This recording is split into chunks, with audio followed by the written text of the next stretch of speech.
Hoje a gente vai pensar um pouco sobre os nossos desafios com relação ao eixo 2, que é aperfeiçoamento contínuo do SUAS, inovação, gestão descentralizada e valorização profissional.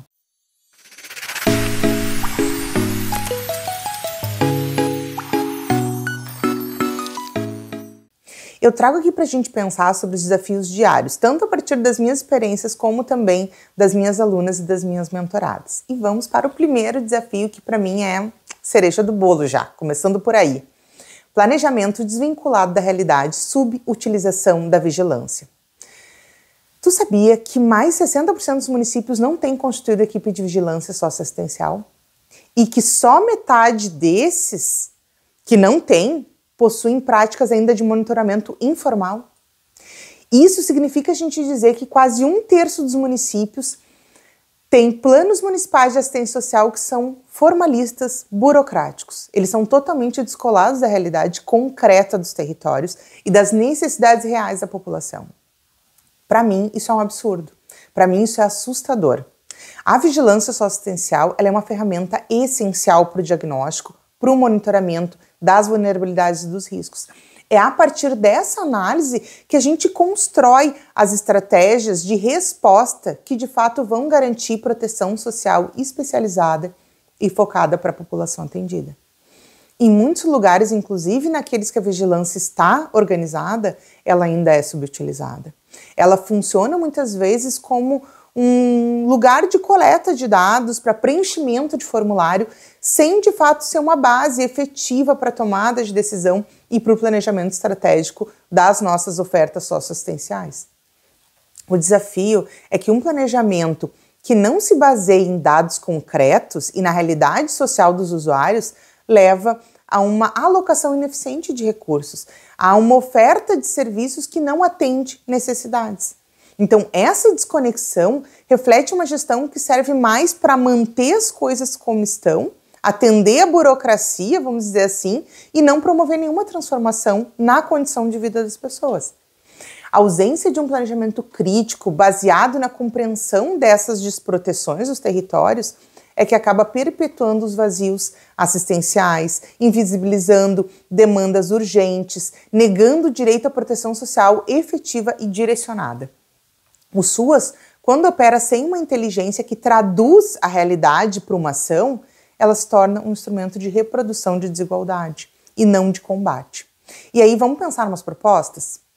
Primeira coisa é que a gente estabeleça uma obrigatoriedade e uma vinculação da vigilância em todo o ciclo de planejamento, monitoramento e avaliação da política de assistência, em todos os níveis de gestão, garantindo que os dados que a gente produz possam subsidiar diretamente a formulação e o ajuste desses planos de assistência social e dos pactos de aprimoramento de gestão.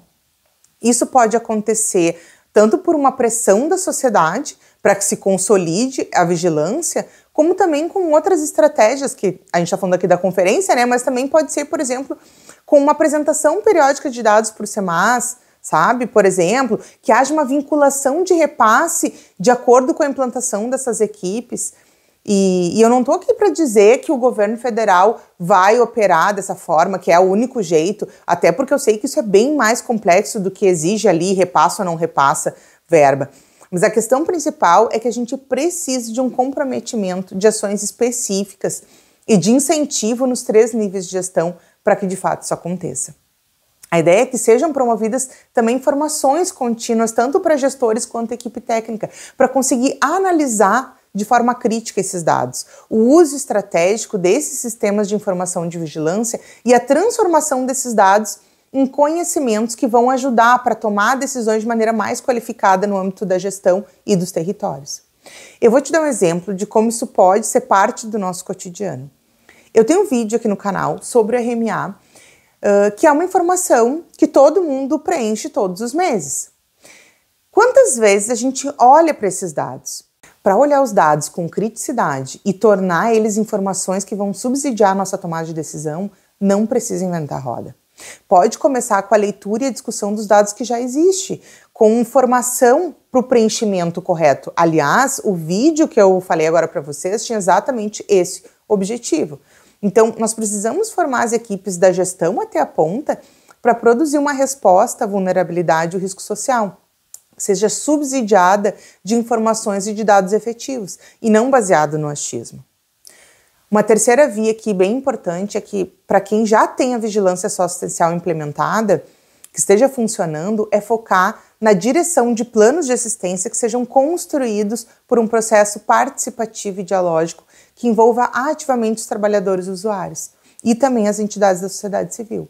Então, é a gente fazer isso desde o diagnóstico até a proposição de metas, garantindo que, de fato, esse planejamento vai refletir as necessidades e os saberes de quem está lá no território e que vive o SUAS. Um segundo desafio é, então, a baixa cultura de avaliação, a ausência de indicadores de impacto e a subutilização dos sistemas de informação, uma continuidade do que a gente está falando. O SUAS ainda opera predominantemente sobre uma lógica de avaliação que é centrada na execução física e financeira, com pouca ênfase na efetividade, no impacto social, na real transformação da condição de vida dos usuários. Os sistemas nacionais de informação que a gente tem, RMA, Censo, SUAS, CAD, eles acabam sendo subutilizados em relação à capacidade analítica que eles não podem nos oferecer. Eles acabam funcionando mais como um repositório de dados do que como uma ferramenta para a gestão, para uma gestão estratégica e para avaliação crítica da política. A ausência, aliás, de uma cultura de avaliação crítica e de indicadores de impacto impede muito a aferição, ou seja, a medição real da efetividade do SUAS na promoção de direitos, no combate à desigualdade. Entende que desse jeito a gente estabelece a prioridade na lógica fiscal e não na lógica social? A consequência é que a gente mantém estruturas que são extremamente ineficazes, a gente desperdiça recurso público que poderia ser muito melhor direcionado para as necessidades reais da população. Sem uma avaliação que seja rigorosa, as políticas públicas podem reproduzir injustiças, manter privilégios e falhar no seu objetivo de promover a justiça social. O direito à proteção social, ele não se esgota no acesso a um serviço, mas na capacidade deste serviço de produzir uma transformação concreta na vida das pessoas. E sem avaliação, essa transformação permanece uma incógnita. Ela acaba sendo um grande ponto de interrogação que ninguém quer ver. E aí eu trouxe aqui algumas coisas para a gente pensar como caminhos. Um deles é que a gente tenha um sistema nacional de avaliação de impacto social dentro do SUAS, com uma criação de indicadores qualitativos e quantitativos que possam mensurar essa efetividade, então, dos serviços, dos benefícios na promoção de autonomia, nas aquisições sociais mesmo, na redução da desigualdade, na garantia de direitos, na superação dessas vulnerabilidades. Então, que a gente faça isso com base em metodologias participativas, envolvendo os usuários e os trabalhadores. Esse, para mim, seria o cenário mais bonito, Só que para a gente chegar nele, precisa fazer um esforço de construir nos municípios esses indicadores. Pode vir com informações, como um apoio técnico dos estados, que conhecem mais as realidades de cada região, Mas fazer um movimento que cresça dos territórios e se amplie. Não é viável a gente esperar que isso venha de cima para baixo, que num país tão plural como é o nosso, seja possível ter parâmetros nacionais que funcionem para todo mundo. Ainda mais nesse cenário que a gente está falando de 60% de municípios que não têm vigilância constituída. Então, o objetivo é a gente olhar para o ideal, por isso que eu trouxe, e fazer o possível para caminhar até ele. O que o município e o estado podem fazer pelos próximos 4 anos para a gente chegar mais perto desse ideal. É isso. Um outro caminho é que a gente promova a integração dos sistemas de informação do SUAS. A gente tem o CAD, o SIS, que é RMA, CAD SUAS, não só CAD único. Então, assim, é automatizar para gerar relatórios com cruzamento desses sistemas.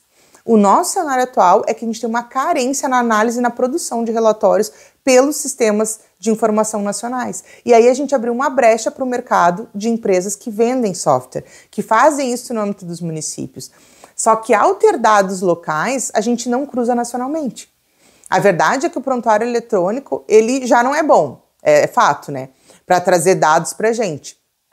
E nunca vai ser, porque ele nunca vai conseguir se estabelecer como um sistema de dados e informações justamente porque ninguém usa. Então, quem está migrando os prontuários físicos para o digital está fazendo isso através dessas empresas de software.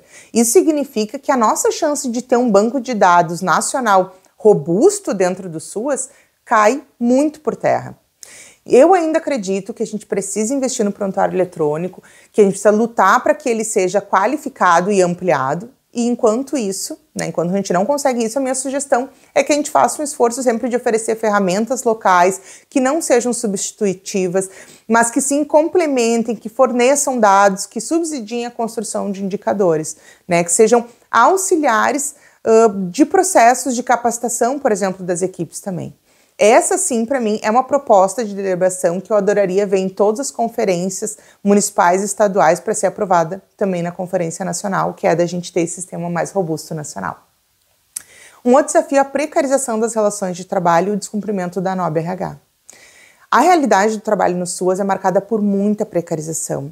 A gente tem contratos temporários que não têm segurança jurídica, baixos salários, a gente tem uma ausência muito grande de plano de carreira, falta de estrutura de trabalho e jornadas que são exaustivas, tanto do ponto de vista de fazer hora extra, como também da quantidade de demanda assumida, que é totalmente desproporcional para a carga horária dos trabalhadores.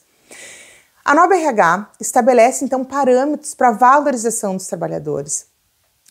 Acaba sendo amplamente ignorada pela maioria dos entes federativos, então a gente evidencia com isso uma desvalorização crônica da nossa força de trabalho. Isso fica bem explícito pelo aumento tanto da parcerização quanto da terceirização dentro do SUAS, pela não execução, por exemplo, de concurso público. A precarização das relações de trabalho, além de desvalorizar, adoece os profissionais. O Estado acaba comprometendo a qualidade da proteção que oferece aos usuários, porque tem um RH com grande rotatividade. As referências dos usuários são intermitentes, em grande parte das vezes é desqualificada também, com a entrada de profissionais que sem uma formação específica no SUAS, gerando um capital intelectual que está num looping de eterno recomeçar. Então, a instabilidade desses vínculos de trabalho, a falta de reconhecimento profissional e a ausência de condições adequadas de trabalho vão impactar diretamente na continuidade desse atendimento. Então, fere aí, dificulta o estabelecimento de vínculo das famílias, e a capacidade do SUAS de ser um sistema efetivo, e robusto mesmo. E aprofunda, então, a desigualdade entre a promessa de direitos e a realidade do que a gente tem na execução. Então, o que a gente tem de caminho? Para mim, essas conferências têm que gerar uma pressão importante dos usuários, dos agentes de controle social, para o cumprimento dos parâmetros da NOB-RH, incluindo a realização de concursos públicos para as equipes técnicas de referência, além de criação e implementação do plano de cargo, carreira e salário, para os trabalhadores do SUAS como um todo. Outro ponto para mim que precisa bater na tecla nessa conferência é a implementação das comissões de saúde e segurança do trabalhador no SUAS em todos os níveis, para monitorar essas condições de trabalho, identificar riscos psicossociais e propor medidas de prevenção e enfrentamento ao adoecimento e também ao assédio moral, que está gritando dentro do SUAS. Um outro desafio é a ausência de uma política nacional de educação permanente, estruturada e contínua. A qualificação profissional no SUAS ainda é marcada muito por descontinuidade, por uma desarticulação. As capacitações, quando a gente tem, elas são muito pontuais, são relativas a demandas muitas vezes emergenciais e muitas vezes elas são descoladas daquele desafio concreto do território, daquilo que vive os trabalhadores, que eles enfrentam no dia a dia. Não tem uma política de educação permanente que promova uma reflexão crítica sobre a realidade social, atualização teórica e metodológica e um intercâmbio de saberes e de experiências. A falta de educação permanente de qualidade em âmbito local compromete a capacidade dos profissionais de responder de forma ética, crítica e técnica às complexidades das demandas sociais que são atualizadas o tempo inteiro. Então, a ausência de investimento na formação ainda reflete uma visão tecnicista e instrumental do trabalho, que desconsidera o nosso potencial transformador dessa prática social. Então, profissionais desatualizados e desmotivados tendem a reproduzir práticas mais burocráticas e perpetuar estigmas, reforça desigualdade no acesso e na qualidade do atendimento. Mas olha só, não fazem isso porque são maus trabalhadores ou más pessoas. Pensa comigo, tu não é formado em SUAS, tu tem uma formação acadêmica para exercer uma profissão, mas ela não te prepara para atuar numa política específica. Aí tu pega um profissional sem um preparo para atuar no SUAS, não dá nenhuma formação, exige produtividade e disponibilidade emocional para lidar com a vulnerabilidade social, com o sofrimento humano, não garante espaço de suporte. Quando essa pessoa adoece, ela é culpabilizada e marcada como fraca, e tem ainda que arcar tanto financeira quanto psicologicamente com os efeitos disso.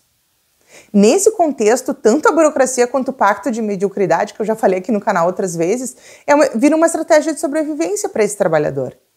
Então, o direito à proteção social, ele exige um trabalho que se modernize, que se aprofunde constantemente para não se tornar obsoleto diante dessas novas configurações da questão social, ou seja, dessa atualização, entende?